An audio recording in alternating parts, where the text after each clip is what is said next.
Bonjour, bienvenue au podcast Les Éconos.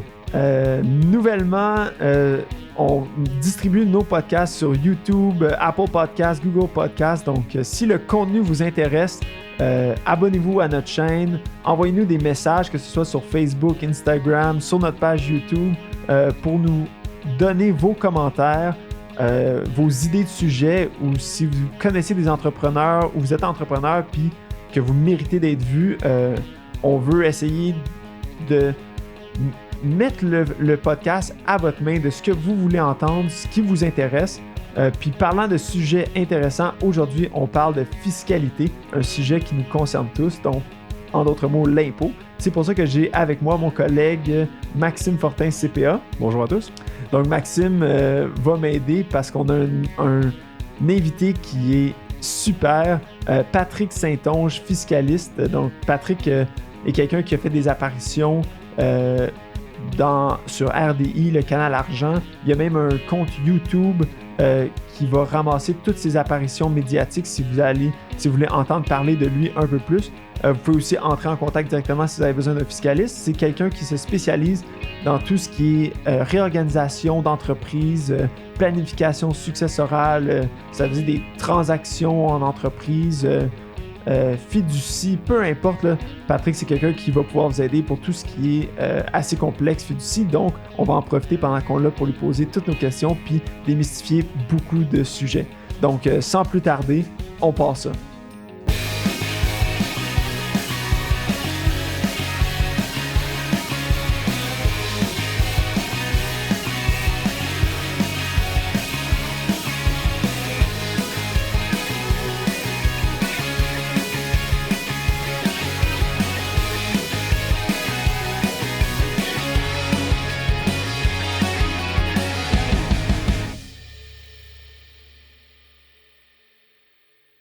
Donc, bienvenue officiellement au podcast, Patrick. On va être là pour te marteler de questions aujourd'hui. Là. Je pense qu'on a mon collègue Maxime qui est venu en remplacement d'Anthony pour parler d'impôts. Là, on veut être sûr qu'on va toucher un peu à tout puis répondre aux questions des gens. Beaucoup de mythes qu'on se fait poser souvent.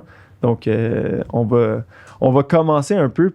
Par contre, là, avant de se lancer directement dans les questions, peut-être ton parcours, comment est-ce que tu es arrivé à aujourd'hui, là, ta formation, ce genre de trucs-là? Ben moi, je suis arrivé en fiscalité par erreur.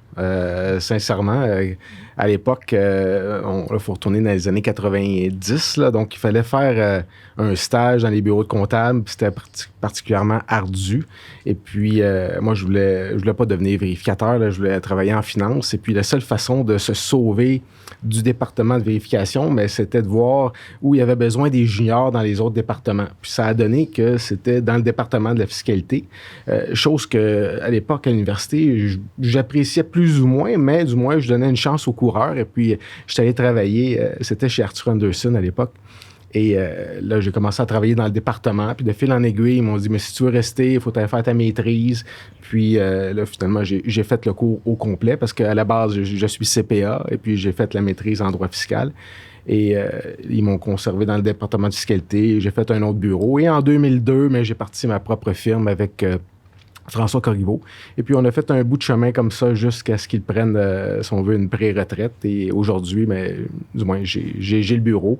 J'ai poursuivi le bureau avec mes employés. Encore une boutique là, qui focus sur la fiscalité. Puis tu es situé dans quel coin? Le bureau, présentement, est sur la Rive-Sud. Et puis, c'est sûr qu'on a toujours un pied à terre au centre-ville. Là, avec la pandémie, mais on a remis un peu en cause, si on veut, le bureau centre-ville. On travaille à distance. Et puis, on avait déjà, nous, par chance, en 2015, pris une espèce de virage où chacun pouvait travailler à partir de la maison. Et puis, on avait accès à un serveur central. Donc, ça n'a pas trop affecté notre entreprise. Là. Donc, mais c'est bien de se voir au bureau et puis pouvoir échanger. Là. Ouais, tu l'as vu venir, vous étiez prêts, pas comme beaucoup d'autres entrepreneurs qui se sont fait prendre Non, par nous, le cours? on l'avait pas vu venir. C'est que les employés se plaignaient beaucoup du trafic. Et puis, il y avait comme une pression où les gens voulaient commencer à travailler à distance. Et puis, je me rappelle que certaines personnes nous avaient dit qu'on avait pris un move de vieux. Textuellement, on m'avait dit ça. Puis on s'était dit, pour les bureaux à la maison, ça? Oui, pour le travail à bureau à domicile. Puis aujourd'hui, c'est rendu la norme. Donc, c'est drôle. Le futur t'a donné raison. ouais, j'aurais aimé mieux que ça soit d'autres choses, mais on en est là. Ouais, c'est pas. On va regarder le positif dans ce cauchemar. Tout à fait. Ben écoute, c'est. Donc, les gens auront compris que tu es un professionnel en fiscalité, tu es fiscaliste de profession. C'est vraiment ce que tu fais. Puis peut-être un peu donner la différence justement entre un CPA comme moi puis Maxime, qui a un cabinet comptable versus toi, qu'est-ce que tu vas faire? C'est quoi la différence entre un fiscaliste puis un comptable? Parce que nous, on fait de la fiscalité aussi. On en fait aussi, mais il faut qu'on souligne qu'on prend aussi les services. On utilise les services de Patrick aussi pour les questions plus spécialisées parfois. Exactement. Comme ça arrive qu'on travaille ensemble. Pour les gens, nous, on est des spécialistes. Donc, je pourrais comparer ça avec un médecin. Vous allez aller voir votre médecin de famille. Il a une bonne idée. Il va vous ausculter. Il va vous prescrire des médicaments. Mais, vous avez un problème un peu plus sérieux. Il va vous envoyer, je ne sais pas, voir un cardiologue. Il va vous envoyer voir quelqu'un qui est beaucoup plus spécialisé. Parce que nous, notre focus, c'est la loi de l'impôt. Je lis ça à longueur de semaine, à longueur d'année, puis ça fait 25 ans que je la lis. Donc, on est vraiment spécialisé. Moi, en plus, j'ai une surspécialité dans, si on veut, la loi de l'impôt, dans les réorganisations, parce que c'est un monde en soi. Il y a des gens qui font de la taxe à consommation, qui font des douanes, qui vont faire de la taxation municipale. Mais nous, notre focus au bureau, c'est vraiment l'entrepreneur canadien. Comment il doit être structuré, et puis on va aller loin dans ces questions-là. Puis c'est juste qu'on est un peu plus spécialisé qu'un CPA général. Il y en a puis certains, souvent, vont avoir peur de faire certaines erreurs, faire des oublis, parce qu'on ne se le cachera pas que chez les CPA, c'est le problème numéro un, là, quand on voit le rapport tous les ans là, la fiscalité, c'est la faiblesse. C'est un sujet qui est complexe. Par la complexité. Très complexe. Puis quand tu regardes la liste des erreurs qui sont commises, c'est souvent des omissions. Là, donc, nous, on est là, on est spécialisé là-dedans. Donc, on n'a pas le droit à l'erreur. Donc, quand on rentre dans le dossier, il faut que ce soit parfait. Puis, si on fait un montage, on va aller jusqu'au bout des choses. Puis, on ne tournera pas les coins ronds. Puis, c'est un peu...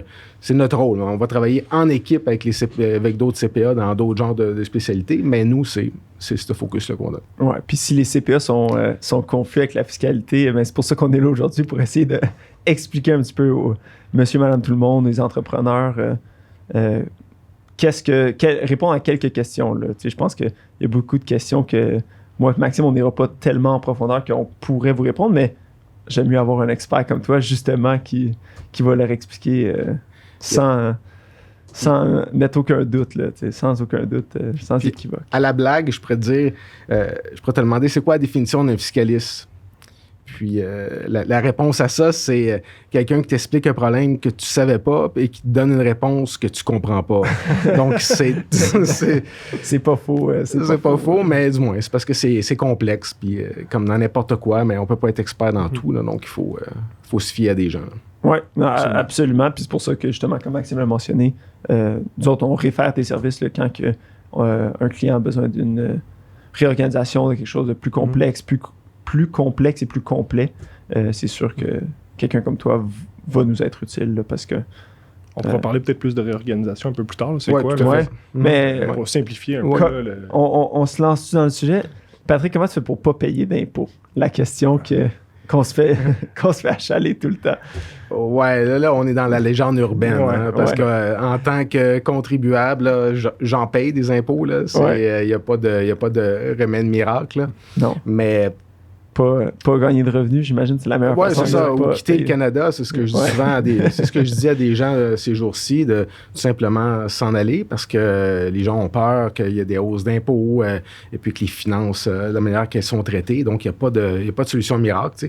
Mais là où on va essayer de travailler pour réduire les impôts, je ne sais pas si vous avez déjà entendu parler là, de la technique ou les 3D en fiscalité. Donc, ça, c'est la base de la planification. Donc, le premier D, c'est déduire. Le deuxième, c'est différé, puis le troisième, c'est divisé. Donc, c'est là-dessus qu'on va essayer de travailler le plus possible. Il y a une question un peu plus tard, c'est est-ce qu'on utilise une corporation? Dans quel dé qu'elle pourrait s'installer? Et puis, lançons-nous un peu là-dedans, vu que tu abordes le sujet. La question.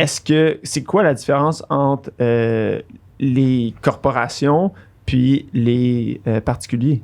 Comment l'impôt, est-ce que ça paye de l'impôt pareil? Est-ce que les entreprises payent moins d'impôts? Est-ce qu'ils payent plus d'impôts? Comment ça fonctionne? Un peu donner un aperçu.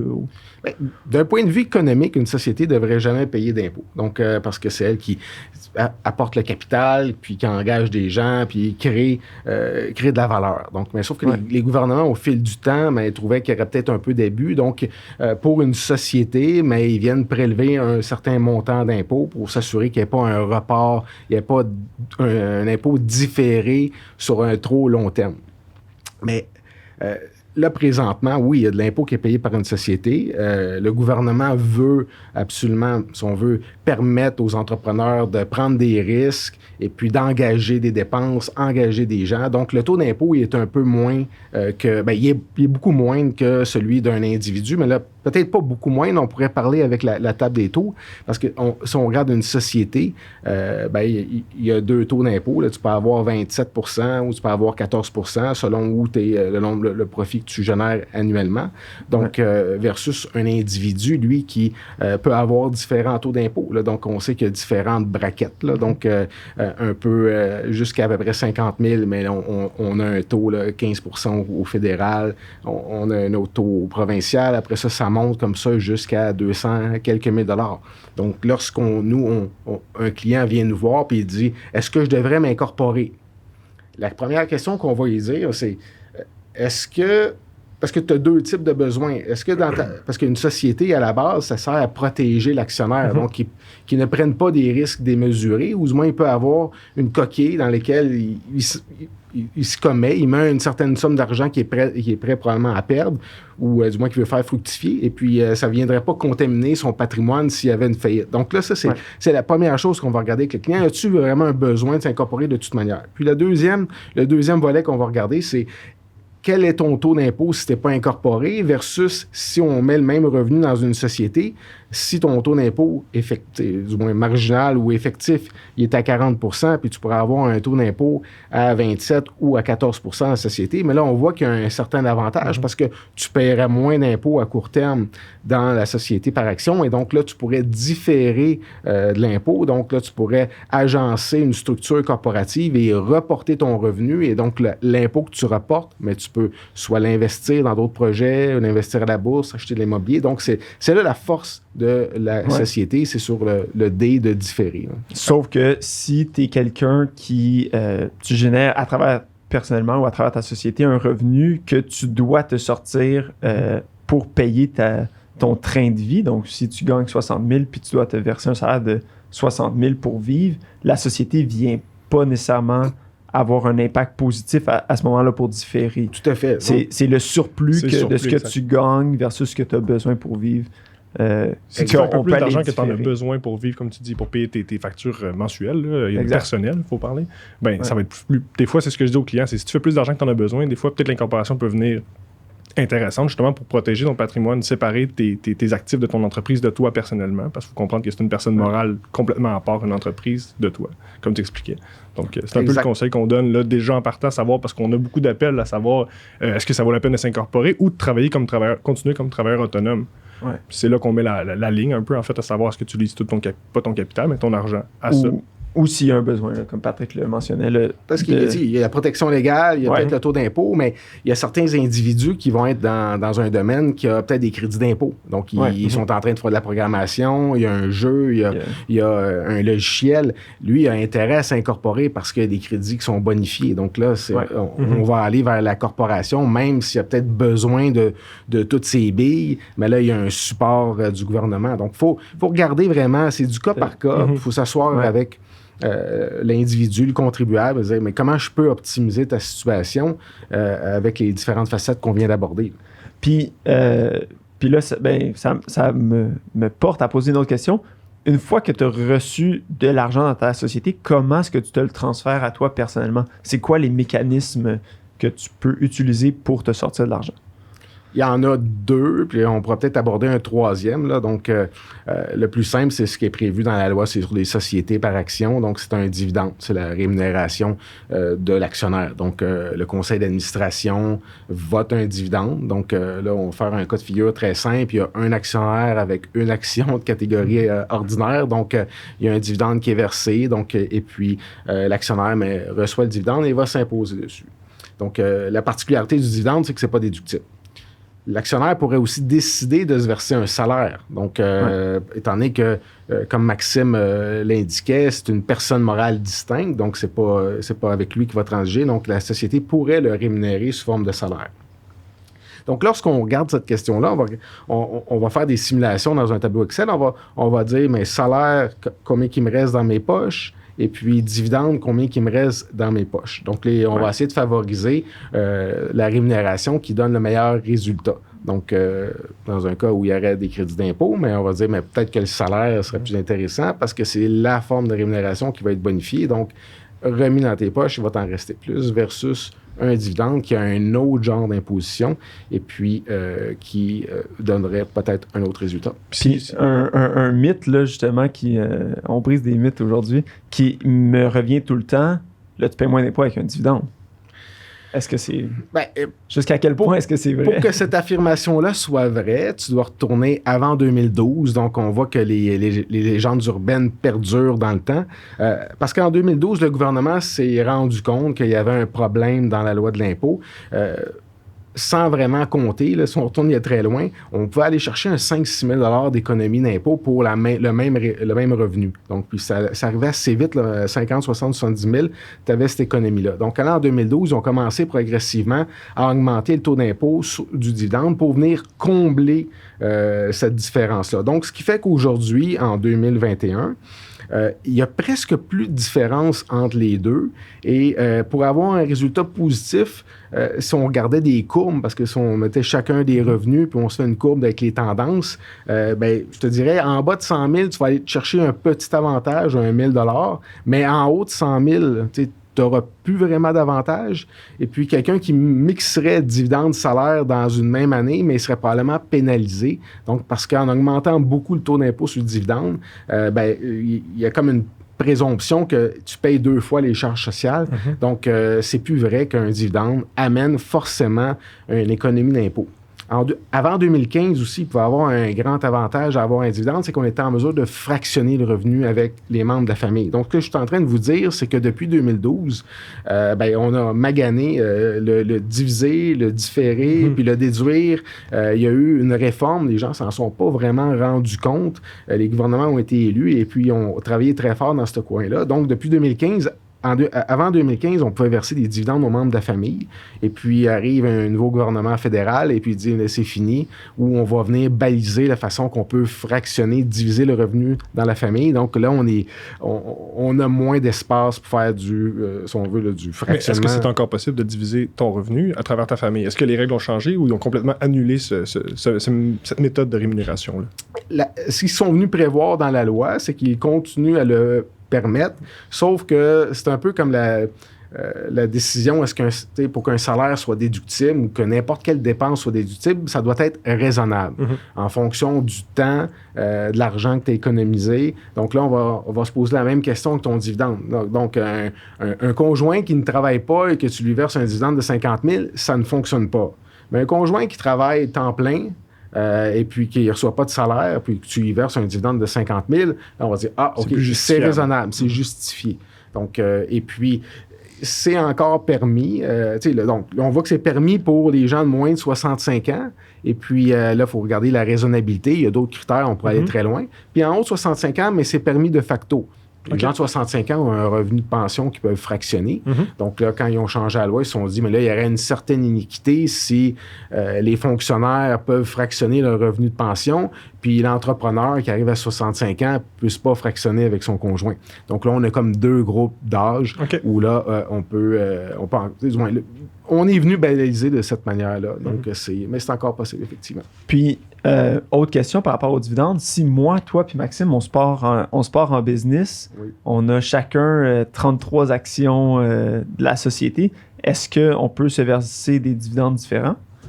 La réponse est oui, mais il faut prévoir 3 catégories d'actions complètement distinctes avec des droits sur le dividende qui sont ce qu'on va appeler des actions à dividende discrétionnaires. Donc, on va souvent, si on était les 3 en affaires, on viendrait baliser ça dans une convention d'actionnaires, mais on se dirait, mais comment on se verse ce dividende-là? Parce que si tu es pour avoir un dividende supplémentaire au mien, mais c'est parce que tu as fait quelque chose d'exceptionnel.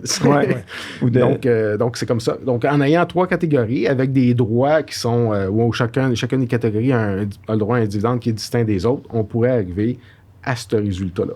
Pour que toi, tu aies un salaire, peut-être, moi, j'ai un dividende, puis Maxime, il y a un mix. Oui, tout à fait. Donc là, il faut faire des calculs, parce qu'un salaire, c'est déductible, puis un dividende, ce n'est pas. Donc, on est capable, à travers un simple calcul mathématique, de faire la conversion de 100 $ de salaire, mais ça vaut à peu près 85 $ de dividende, là, faisons un chiffron. Donc là, et puis après ça, on est capable d'arriver...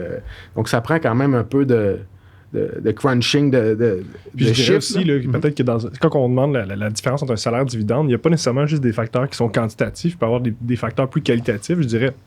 Participation aux programmes sociaux pour les salaires, c'est des choses que tu n'as pas le droit au dividende. Par exemple, des pères, des mères de famille qui sont en entreprise, qui débutent, qui souhaitent fonder une famille, ça pourrait être intéressant des fois de verser un salaire au lieu d'un dividende justement pour pouvoir participer au régime québécois d'assurance parentale, des choses comme ça, que je crois que tu n'as pas le droit avec le dividende. Même chose pour le REER.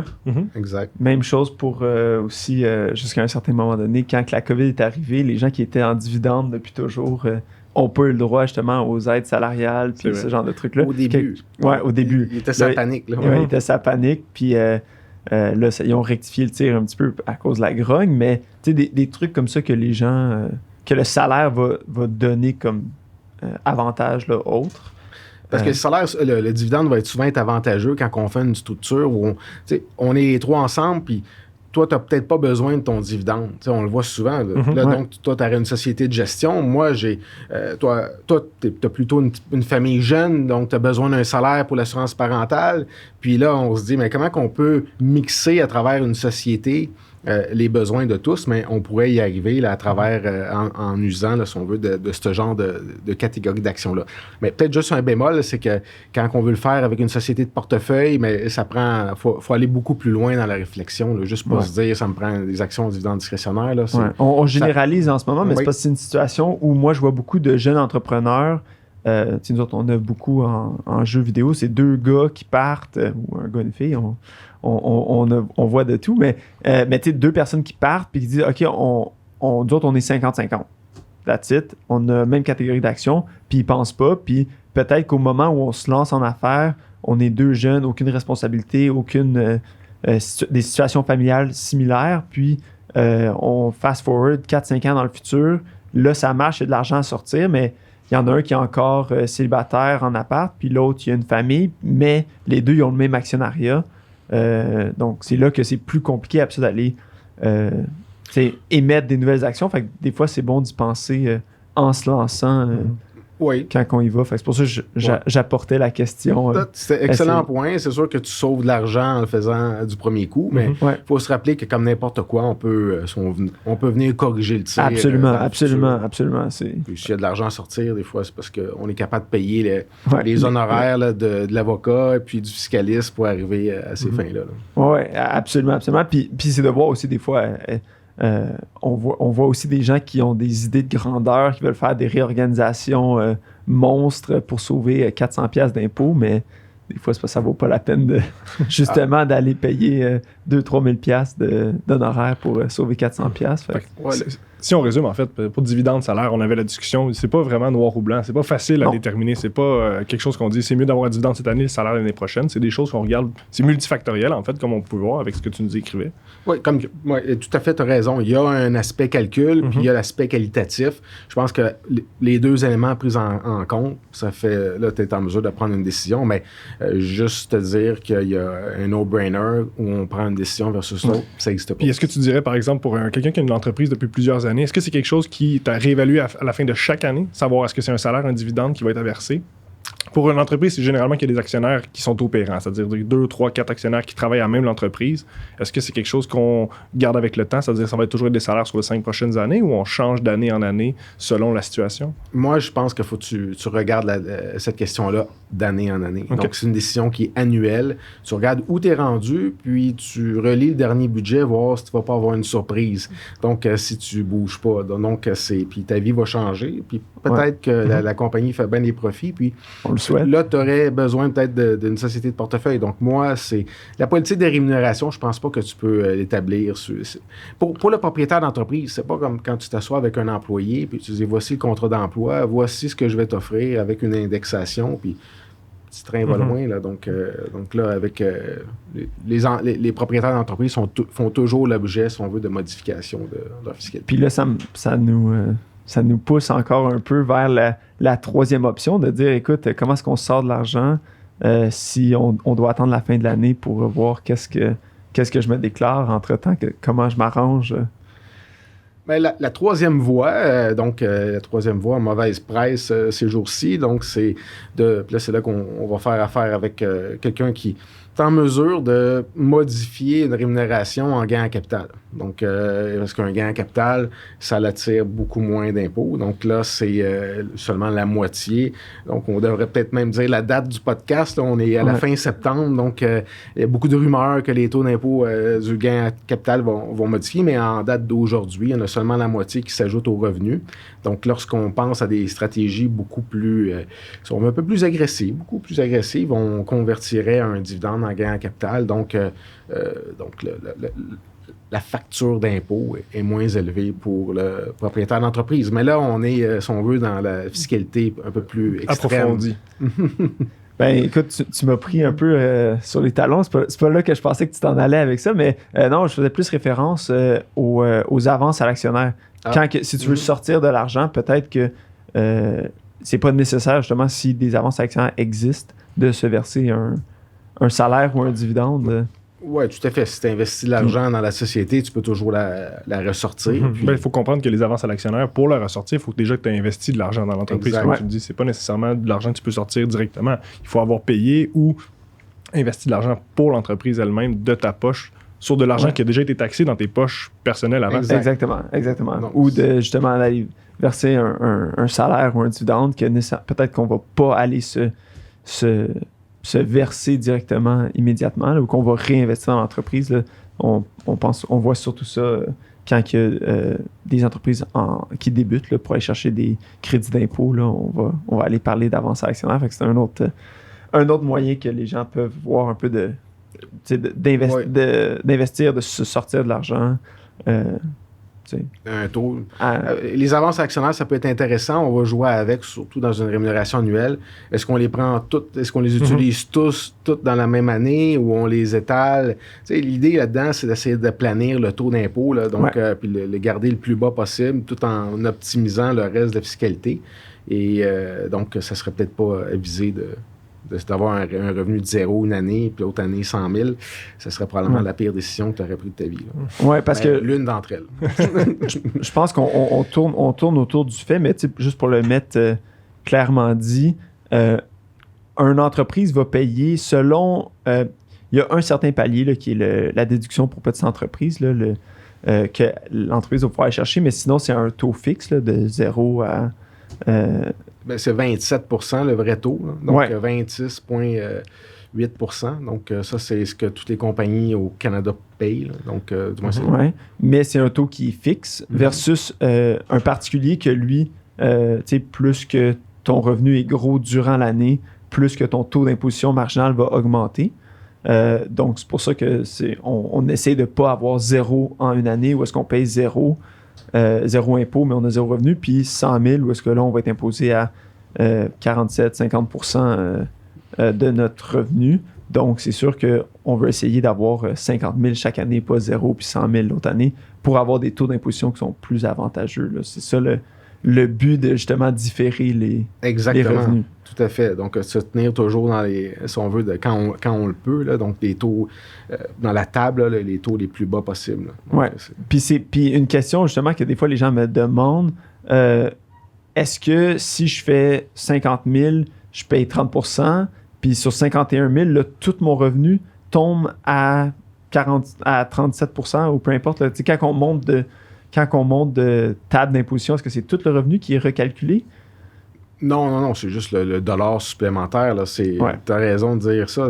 On a souvent la question, je vais me tenir en bas de 100 000 parce que là, je vais payer une tonne d'impôts. Non, c'est le dollar supplémentaire. On appelle ça un taux marginal. Là, donc, combien le prochain dollar va être imposé. Là, donc ça, ça va te donner, ça pourrait te donner jusqu'à 53% là, lorsque tu arrives à environ à 250 000.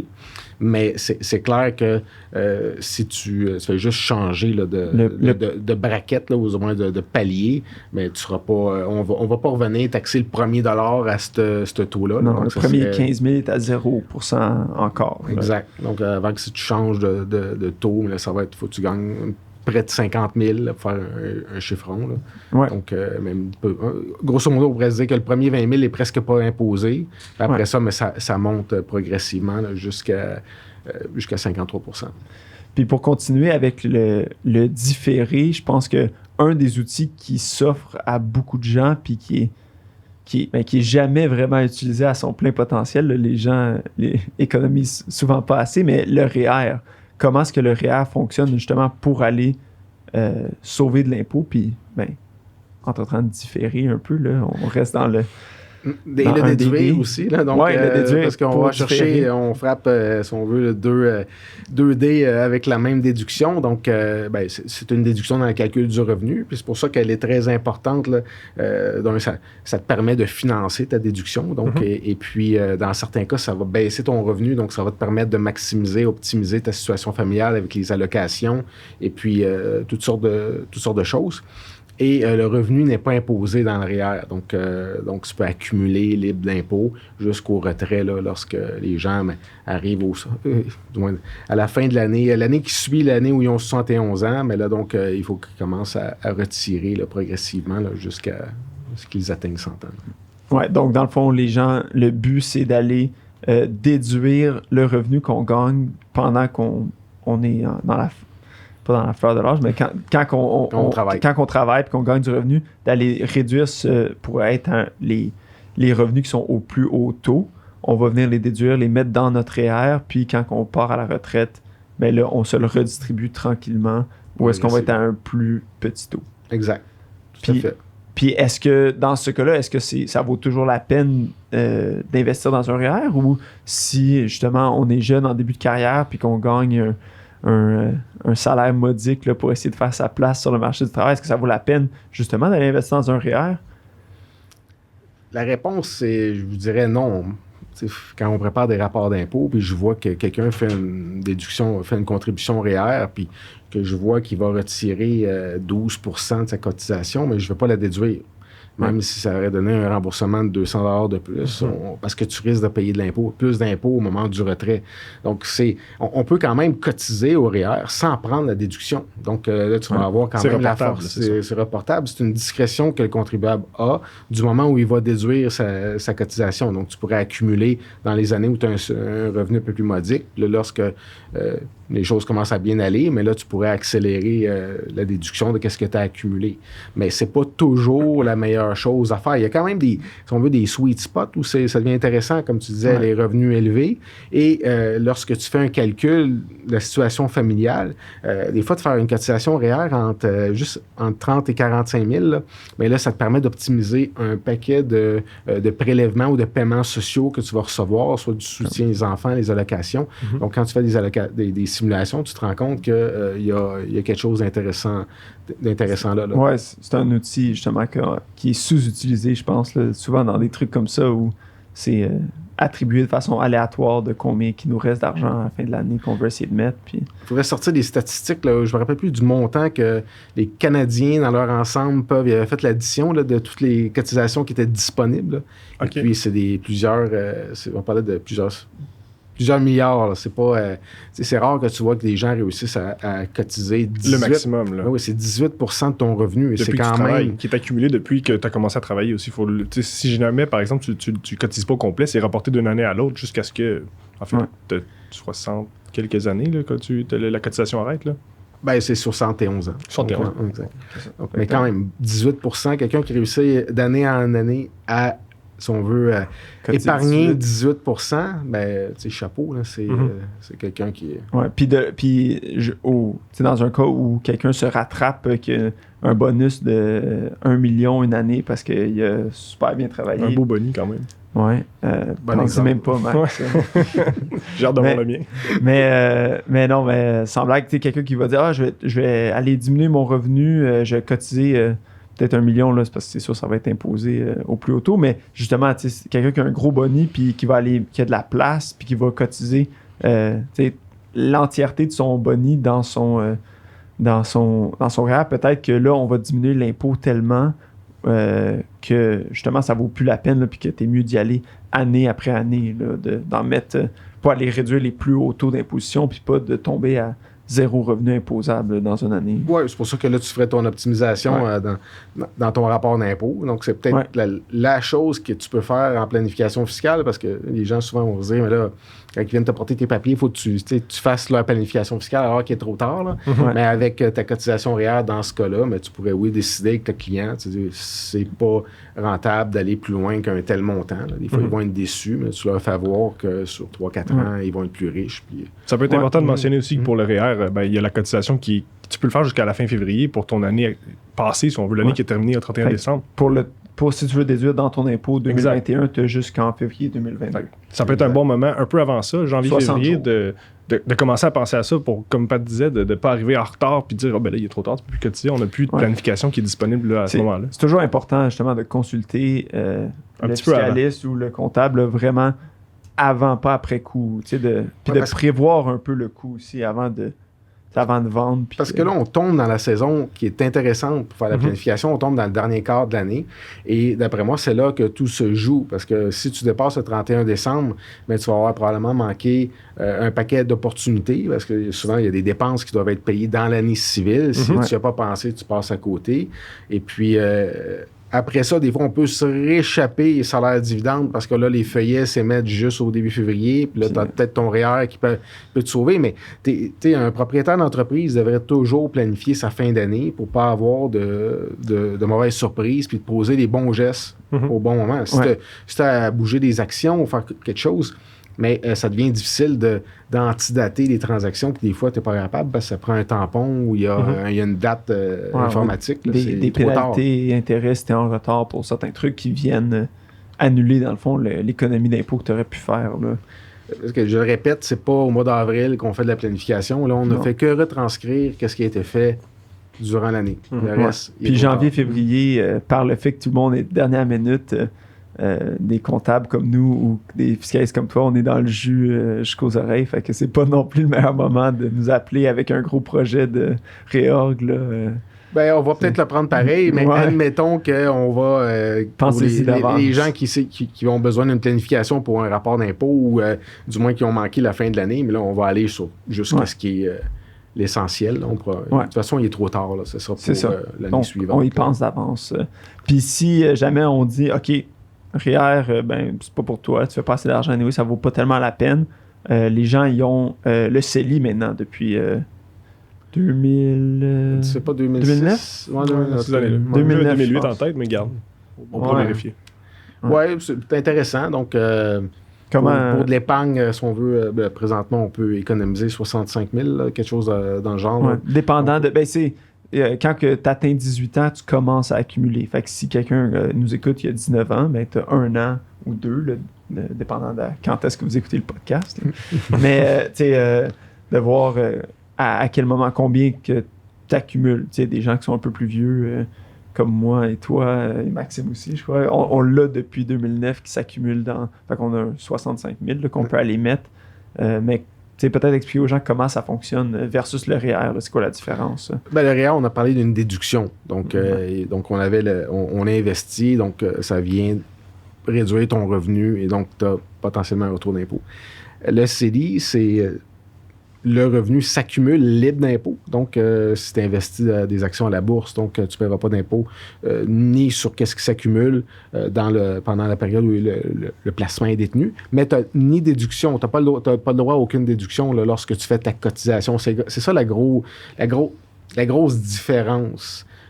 Parce que, comme tu disais, la personne n'a peut-être pas besoin de sa cotisation REER, donc c'est un véhicule qui est alternatif pour faire ses investissements. Là. Donc, quand le gouvernement avait mis ça en place, il avait louangé ce véhicule-là comme étant un outil d'épargne court terme. Donc, si tu avais des besoins, tu voulais épargner pour une maison ou une voiture, donc tu pouvais mettre ça là, donc ça faisait des petits, puis lorsque tu le retirais, mais il n'y avait pas d'impôt. Donc, sur le gain que tu as fait. Exact.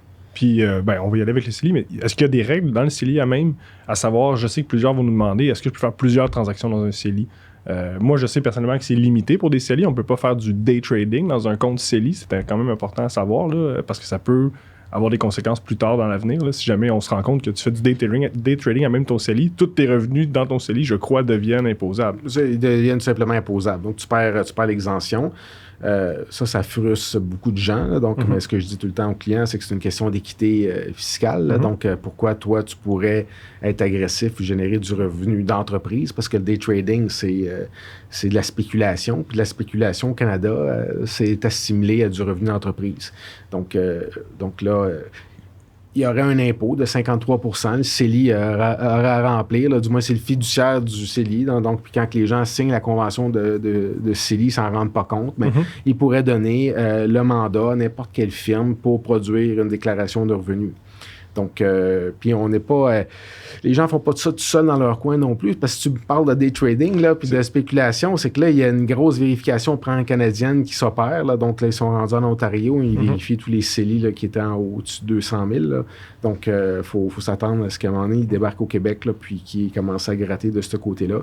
J'ai vu plusieurs projets de cotisation, là, donc, c'est assez simple là, comme approche, là. Il n'y a pas juste le nombre de transactions, le titre détenu, puis il faut une analyse. Là, donc, mais c'est probablement les seules choses qui sont...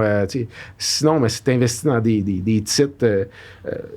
j'investirais probablement pas dans des titres étrangers juste parce que c'est pas optimal à travers un CELI parce que tu viens de perdre ton crédit d'impôt étranger. Là, je m'en tiendrais à des titres canadiens, peut-être des intérêts, donc puis des titres qui génèrent du gain en capital. Donc là, fiscalement, ça va fonctionner. Là, mais là, c'est pas des interdictions, c'est juste de l'optimisation.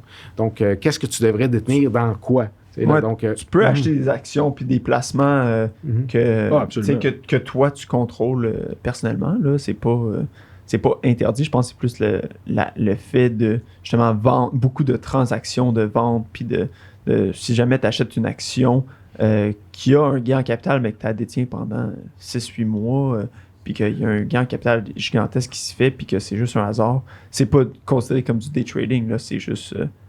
le hasard, c'est tes comportements aussi, plus que le résultat qu'eux vont regarder. Le jeu. Ben, ça dépend de l'investisseur, oui. Ouais. Mais si tu as, comme j'ai déjà eu, quelqu'un qui est un insider dans le domaine minier, puis là, tu sais, là, il y a peut-être définitivement, la chance. Il faut aller plus loin dans la question, mais si tu as un compte autogéré, puis tu fais tes transactions, tu corriges ton portefeuille en fonction de ton appréciation de l'économie, tu devrais être correct. Là. Il n'y aura pas de... C'est pas des micro-transactions. Non. Avec, mais je levais le point juste pour montrer qu'il y avait certaines restrictions. C'était pas le Far West. C'est un excellent point. Là, mais juste pas que les gens qui ont des portefeuilles autogérés se mettent à avoir peur. Puis peut-être un point là, dans les règles, des fois qui ne sont pas connues, c'est que ce qu'on a vu, on voit tous les ans, là, c'est quand la loi permet que tu ressortes admettons que tu as mis 10 000 dans ton REER, ça fait 1 000 de revenus. Donc, tu peux retirer le 11 000 dans le CELI. Dans le CELI,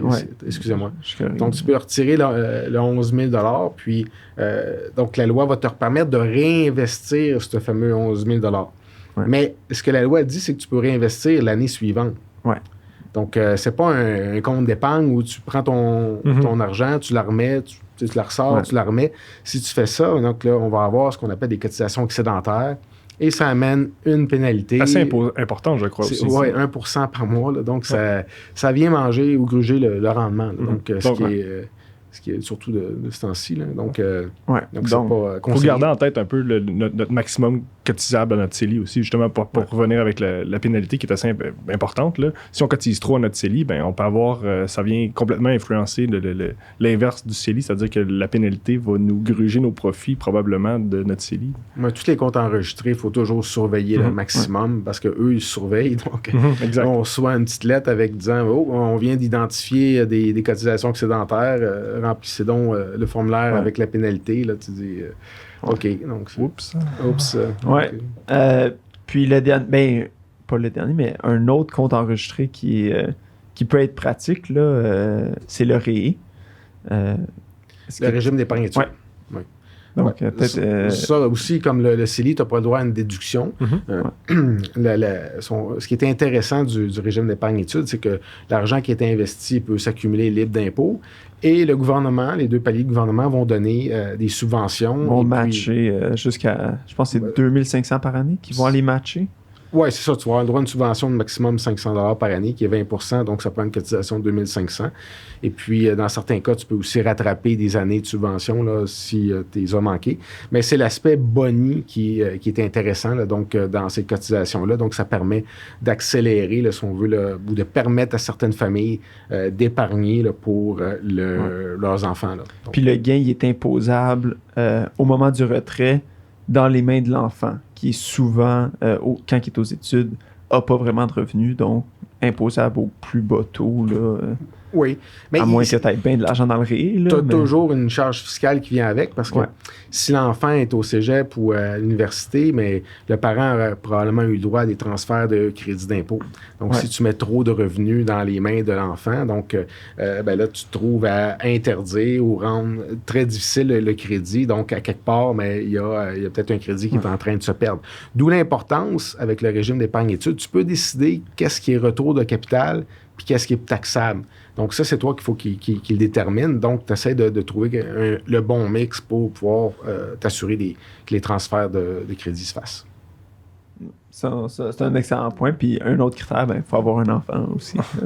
On ne peut pas commencer en prévoyant d'avoir... Tu commences à cotiser en même temps de chercher ta garderie, généralement.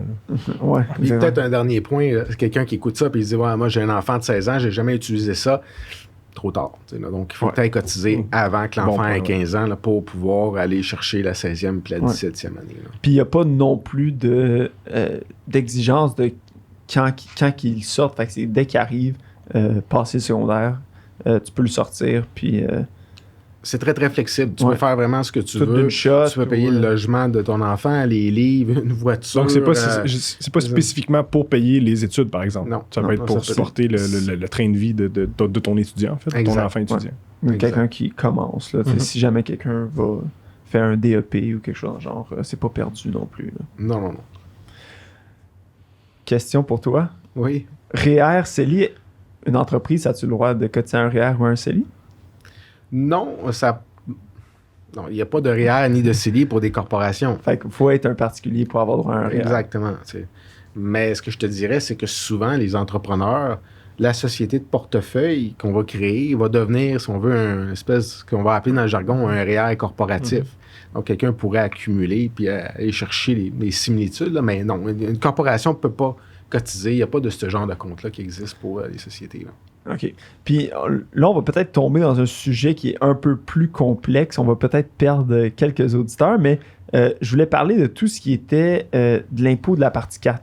Quand on investit à travers notre société, on ne paye pas nécessairement, si on a une société de portefeuille, on ne paye pas nécessairement le 27% que tu mentionnais un peu plus tôt dans le podcast.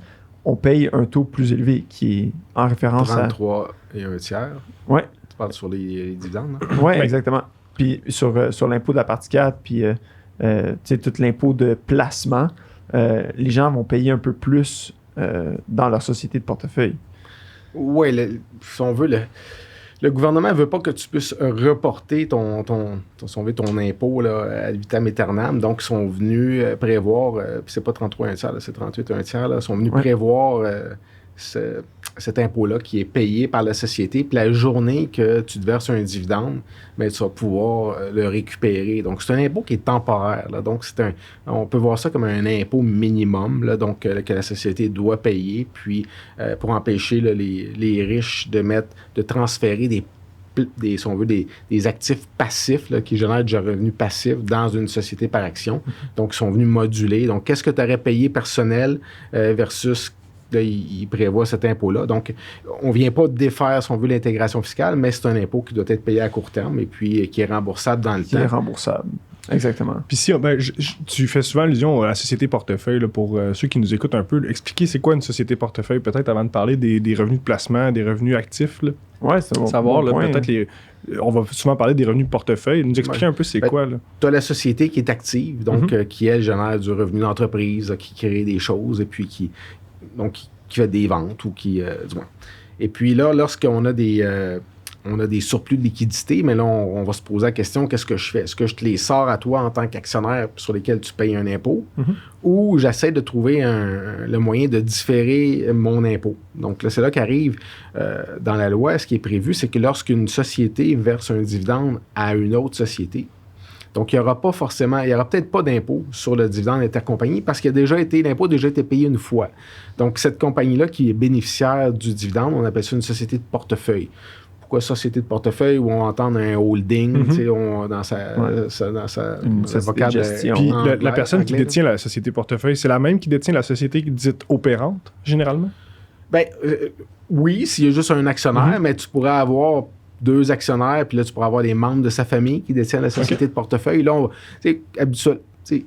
la société de portefeuille, on peut voir ça comme une espèce de réceptacle dans lequel tu accumules ton argent. Là, avec impôt reporté, parce que tu as un dividende qui est libre d'impôt entre les deux. Donc là, tu auras peut-être un problème d'impôt de la partie 4 sur ce dividende-là, parce que pour éviter l'impôt de la partie 4, il faut que tu détiennes au moins 10 % des actions de la compagnie qui payent le dividende en vote et en valeur. Donc, c'est pour ça que les gens qui investissent à la bourse dans une société de portefeuille vont toujours avoir un impôt de la partie 4 sur leur dividende de société publique, parce qu'il n'est jamais, du moins à moins d'être s'appeler Bombardier, Pellado ou une famille très fortunée, mais tu n'auras jamais 10 % en vote et en valeur dans la compagnie de portefeuille. Donc là, tu vas payer cet impôt-là. Tandis que dans une structure corporative plus proche, mais on va s'organiser pour que ce test-là soit toujours avoir rencontré. Le 10 %. Exact. Puis, un autre, si on a une société de gestion, on peut aussi avoir une fiducie familiale. Qu'est-ce qu'une fiducie? Comment ça fonctionne? Comment est-ce qu'on l'utilise? Une fiducie, c'est... pourquoi qu'on l'utilise en fiscalité? C'est tout simplement que c'est un patrimoine qui est distinct du tien. C'est comme si tu te créais un contribuable. Donc, ce contribuable-là peut détenir aussi des actions à ta place. Donc, lorsqu'on fait ça, c'est que d'un point de vue fiscal, on viendra peut-être sur le point de vue civil, c'est qu'à un moment donné, on voudra peut-être distribuer des biens ou du revenu à une personne ou à des personnes qu'on déterminera dans le futur. Parce que si toi, aujourd'hui, tu te pars en affaires puis tu détiens des actions d'une société, puis là, la compagnie va bien, dans 20 ans, tu décides que tu aimerais ça, qu'une partie du dividende soit attribuée à ta conjointe. Mais c'est toi l'actionnaire. Donc, tu peux pas prendre ton dividende puis l'envoyer à ta conjointe. Ça va être très difficile. Donc là, la fiducie vient un peu régler ça. Elle dit, mais là, au lieu que ce soit toi qui détienne les actions, ben, tu mets en place une fiducie qui, elle, détient des actions pour le bénéfice d'une liste de personnes qui est ta famille. Donc, s'il y a un dividende qui passe à travers la fiducie, bien, tu pourras l'attribuer à l'un de ses bénéficiaires. Mais tantôt, je vous ai dit qu'on avait maintenant l'impôt sur le revenu fractionné. Donc, c'est beaucoup moins intéressant. Donc là, ils ont quand même laissé dans si on veut, dans la réforme, ils ont laissé certains points. Ils ont dit, mais si la fiducie attribue un gain en capital à des membres de la famille, ça va fonctionner. Donc, ce qu'on va faire quand on met ça en place, c'est qu'on va se dire, bien, voici, j'ai ma fiducie, lorsque je vendrai mes actions, mais là, je pourrais multiplier des exonérations avec les membres de ma famille. Ça, c'est encore possible. Donc, la fiducie te permet de faire ça, chose que tu ne serais jamais capable de faire si tu détiens personnellement on a les une actions. exemption chacun. Oui. Ça, c'est dans certains cas. Mais là, il y a encore toute la force de la fiducie, puis on n'a rien perdu. C'est qu'étant donné que tu as créé si on veut, un patrimoine, comme je te disais. Donc, quelqu'un qui vieillit, veut pas, il avance en âge, puis là, il voit que sa compagnie va partir en flèche, puis là, il commence à avoir un petit souci de santé où les bobos commencent à apparaître, mais non, donc tu fais détenir des actions par la fiducie. Donc, s'il y avait un décès à un certain moment donné, une fiducie ne paiera pas d'impôt au décès de l'actionnaire. Donc là, tu viens si on veut, de permettre de sauter une génération, de réduire les incidences fiscales au moment d'un décès. Donc là, on va faire ce qu'on appelle la planification testamentaire, donc pour planifier s'il y a des assurances à acheter. Là, on vient si on veut, de couper la progression du patrimoine. Donc, c'est un outil qui est très utile pour notamment ces deux choses-là. Puis en fiscalité, on va l'utiliser à d'autres sauces parce que quand même, il y a une certaine flexibilité, puis ça nous permet de faire circuler l'argent, générer certains types de choses dans une structure. C'est toujours un peu, je pense, dans la même vague, là, puis c'est ce que tu essayes un peu de communiquer aux gens, c'est qu'on finit toujours par payer de l'impôt. La chose qu'on peut faire, c'est essayer un peu de la redistribuer à différents membres de la famille. Est-ce qu'on peut essayer de déduire certains trucs ou de différer, là, je pense. Les 3D. On revient toujours à ça. Donc là, il faut vraiment travailler. On a un coffre à outils, on a la fiducie, on a les sociétés, on a les sociétés de portefeuille, on a d'autres genres d'entités qui existent, lequel tu utilises pour arriver toujours à ces fins-là. Donc, c'est juste ça. Juste ça. Puis, on vient de résumer mon métier en 3 lettres. Ouais. Puis sinon, une question qui me vient en tête, là, que je me fais toujours poser, c'est je fais en bas de 30 000, je ne paye pas d'impôt. Comment ça fonctionne? Je pense que les gens se mélangent un petit peu avec la taxe et l'impôt, là. Oui, c'est sûr qu'il y a la taxe de vente, comme tu viens de dire, là, donc le 30 000. Là. Mais pourquoi que souvent les gens qui gagnent 30 000 ne payent pas d'impôt? C'est parce qu'on doit à d'autres déductions. Donc, est-ce qu'on a des enfants en charge? Est-ce qu'on a... il y a toute une panoplie de crédits, là, donc qui fait en sorte qu'on peut... Parce que on se l'est dit un peu plus tôt, à partir d'environ 20 000, on commence à payer de l'impôt. Donc, sur le prochain 10 000, donc tu devrais payer environ 3 000 d'impôt si tu fais absolument rien. Mais là, tu es dans une section où tu as peut-être droit à des réductions parce que tu n'as pas beaucoup de revenus. Là. Donc, ce qui fait en sorte que l'un dans l'autre, une fois que tu as passé à travers ton formulaire, mais il ne devrait pas trop en rester à payer. Ou si tu en restes, mais ça va être une mauvaise surprise, comme l'assurance médicaments au Québec. Donc, tu vas avoir un 600 $. Ouais. Mais ça devrait s'en tenir à ça. Mais donc c'est une question de perception. Faut que tu regardes la famille, puis qu'est-ce que la personne fait, c'est quoi les dépenses qu'elle a eues. Ouais. C'est quelqu'un qui est malade. Il y a probablement plein de médicaments à déduire. Beaucoup de crédits, à des faibles revenus, tu as un supplément pour les crédits. Donc, ce qui donne souvent cette impression-là. Mais il faut se rappeler qu'un des principes de base du système fiscal, c'est la progressivité du taux d'impôt. Donc, c'est plus tu gagnes, plus tu supportes. Mais là, à 30 000, mais ça se pourrait que tu ne payes pas grand-chose. Puis une entreprise... à partir du premier dollar, tu commences à payer de l'impôt. Du premier dollar de bénéfice net, tu commences à payer de l'impôt là-dessus. Exact. Il n'y a pas d'exemption de 30 000, c'est juste pour la TPS-TVQ. Exact. Puis, une autre question que j'avais en tête...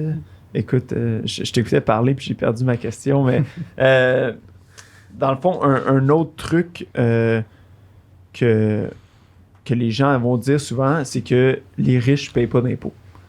On parle d'aller créer des structures qui font que tu transfères l'impôt à l'étranger, tout ça. Est-ce que c'est quelque chose que tu vois souvent? Est-ce que c'est quelque chose que c'est répandu à travers les entrepreneurs ou ce genre de choses-là? Ou est-ce que c'est plus un mythe, c'est plus quelque chose qui... Ouais, on l'a vu avec les différents scandales les 10 dernières années. Là, on a vu différentes... les Panama Papers et les autres. Là. Donc, c'est vrai que ces paradis fiscaux-là existent. Mais si vous regardez la liste des gens qui ont investi là-dedans, ça prend quand même... assez fortuné, on va dire. Il faut que tu sois très fortuné, puis beaucoup de... Puis ça prend beaucoup de capital.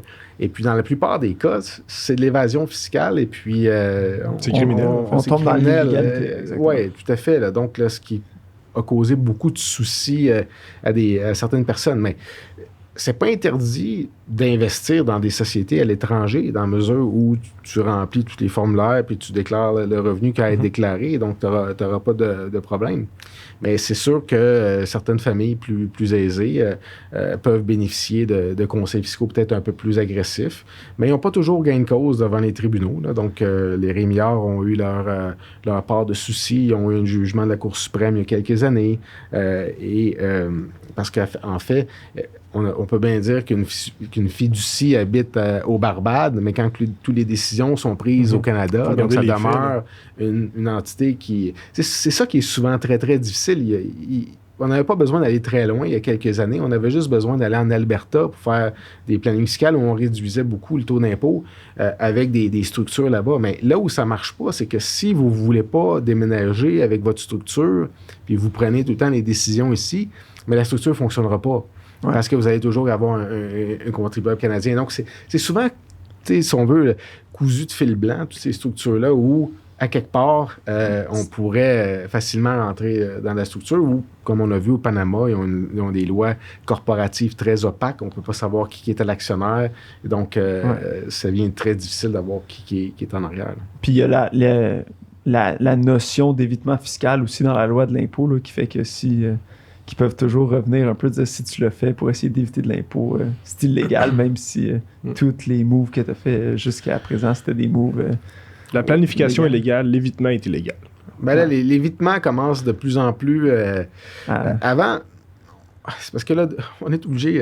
là, ils ont allongé l'évitement, comme on disait, c'est que tu respectes la loi, la lettre de la loi, mais tu vas à l'encontre de l'esprit de la loi. Donc, donc jusqu'à récemment, donc il pouvait avoir d'évitement, un contribuable pouvait faire d'évitement, puis il était relativement protégé, où il fallait que le gouvernement trouve qu'il y avait d'évitement. Prouver ça. Puis là, on a un système où la cotisation fiscale, on ne peut pas l'émettre n'importe quand. Le gouvernement a 3 ou 4 ans selon le contribuable, donc certains s'en tiraient. Mais là, ils ont étiré ça, donc c'est rendu 7 ans.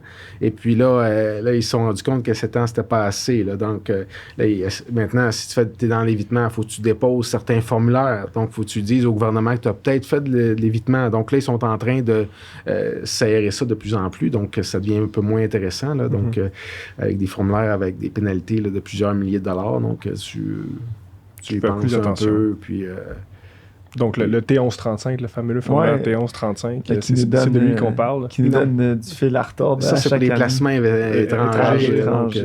Mais moi, je vous parle des nouveaux formulaires. Il y en a qui ne sont même pas encore sortis. Où tu penses que tu as une transaction qui a de l'évitement qui est en cause, tu dois déposer dans un certain nombre de jours. Et même dernièrement, le gouvernement à Québec, ils ont mis une liste de transactions que si tu as fait ça, mais là, c'est une déclaration qui est obligatoire. Okay. Donc là, ils doivent le savoir. Donc, c'est pour ça que l'évitement est... ils sont en train de prendre les moyens. Puis là, ça, c'était surtout au Québec qui était agressif avec ça. Donc, le fédéral a trouvé ça... intéressant. Donc, dans le dernier budget, là, avant les élections, il avait proposé d'avoir des mesures identiques là, au Québec. Là. Donc, il faut suivre ça. Puis, il y a peut-être 3-4 semaines, certaines transactions qu'un juge qui est venu dire qu'il était de l'évitement, puis on pensait que ça ne l'était pas, parce qu'il y a des tribunaux qui avaient dit non, puis là, ça change. Là. Donc, qu'est-ce qu'on fait avec ça une fois que tu as une nouvelle décision? Puis sinon, si on dit souvent, on se regarde, on se désole, on se compare, on se console. Est-ce que tu as un peu une idée de justement au Canada, où est-ce qu'on se situe? On dit toujours qu'on paye plein d'impôts, Est-ce que c'est nécessairement vrai? En tant qu'entrepreneur, si on se compare avec le reste du monde, où est-ce qu'on se situe là? Si on exclut tout ce qui est paradis fiscaux, là, évidemment. Là. Ce que je peux dire, c'est si on se compare, par exemple, aux États-Unis, on a souvent la comparaison, c'est que nous, ici, on impose les contribuables d'une manière différente. Donc, aux États-Unis, ils taxent les corporations des hauts taux d'impôt, puis l'individu n'en paye pas beaucoup. Donc, tandis que nous, ici, on ne taxe pas la corporation, mais on le très peu, puis on taxe plutôt l'individu. Donc, il faut faire un calcul sur l'ensemble de la fiscalité. Je pense que on n'est pas le pays où on a la fiscalité la plus, si on veut, la plus lourde, mais on n'est pas celle qui a la fiscalité la plus légère. Jusqu'à présent, on est peut-être, je dirais, peut-être un petit peu en haut de la moitié, là, donc il faudrait valider avec des données. Là. Mais je serais très surpris de voir où on va se classer avec tout ce qui a été annoncé dans les dernières élections. Est-ce qu'on va avoir une fiscalité plus lourde avec des impôts successoraux, puis du moins... Oui, il y a la réforme de tout ce qui est fiducie là, qui a été annoncé puis qui s'en vient, là, de voir tout ce qui est déclaration, là, puis tout change justement. Là, comme tu disais, des nouveaux trucs qui ont été annoncés en 2012, en 2015 pour essayer de justement fermer les loopholes fiscales qui nous étaient disponibles. Fait que, il y en a de moins en moins. Ouais, fait que je pense que le réflexe, on n'a pas beaucoup répondu à des questions tellement spécifiques. Là, on a essayé de briser des mythes, puis, mais il n'y a pas... tu sais, ce qu'on apprend, c'est qu'il n'y a pas de modèle déjà tout fait pour tout le monde, qui s'applique à tout le monde. Je pense que le meilleur réflexe qu'un peut avoir, c'est justement consulter, puis c'est pas bien fait, c'est ce qui paye nos salaires, mais justement de consulter un fiscaliste, un comptable, de voir chaque situation va être différente, puis c'est quoi la meilleure façon d'aller sauver de l'impôt, d'aller vraiment, comme tu disais, les 3D, de déduire, diviser, puis différer. Ouais. Donc, je pense que c'est la meilleure chose, le meilleur réflexe que les gens peuvent avoir, mais aussi d'aller chercher de l'information. Là, il y a quand même beaucoup d'informations qui est disponible sur le web là, pour avoir une vue d'ensemble. Une vue d'ensemble. Parce que quand tu veux aller beaucoup plus loin, il faut vraiment que tu... Ouais. Comme on l'expliquait, ça peut devenir vraiment technique rapidement. Là, il peut y avoir beaucoup d'enjeux dans des petites craques cachées de la loi qu'il faut comprendre là, pour vraiment optimiser. Oui, la loi... Donc, comme on dit, souvent, le démon est dans les détails. Donc, souvent, une situation factuelle qui semble simple, les gens vont se dire « Ouais, mais je ne dois pas être le seul au Canada qui a eu ce problème-là. » Mais des fois, tu te dis « Ben, il n'y a personne encore qui a posé la question au gouvernement. Puis on va chercher, puis on va essayer de te trouver une solution, une réponse. » Puis le gouvernement aussi, il existe des certaines lignes qu'on peut, justement, les comptables fiscalistes ou même citoyens peuvent aller poser une question, une demande d'interprétation de la loi pour être sûr que, tu sais, comment est-ce que ça peut être vu, puis des situations qui sont plus spécifiques, là, quoi que vous avez... c'est plus que c'était. Il y a certains... Avant, on avait des canaux de communication qui étaient beaucoup plus faciles. Le gouvernement, on dirait qu'il est devenu de plus en plus hermétique et puis ne veut plus se prononcer parce que les gens, ils ont peur de faire des erreurs, donc ils préfèrent que ce soit les tribunaux là, qui décident de certaines questions. Plus que... Mais oui, tu as raison, mais il y a des lignes téléphoniques où on peut parler, mais moi, téléphoner à l'agence du revenu puis leur poser une question, tu pourrais appeler 10 fois puis tu vas avoir 10 réponses. Oui, exactement. C'est pas faut que tu passes plusieurs paliers avant d'arriver à la personne qui va peut-être te donner la bonne réponse. Oui, tout à fait. Mais non, mais écoute, je pense qu'il y a tellement, comme tu dis, tellement de détails que le meilleur réflexe, c'est peut-être d'aller consulter quelqu'un puis de s'y prendre d'avance, de ne pas attendre que la transaction soit passée ou que on est au mois d'avril puis que la déclaration est due dans 5 jours. C'est pas là le moment de faire la planification. Non. C'est d'y aller avant. Donc, si jamais les gens veulent te contacter, Patrick, c'est quoi la meilleure façon? Par courriel, donc où ils peuvent nous téléphoner. Là, donc, parfait.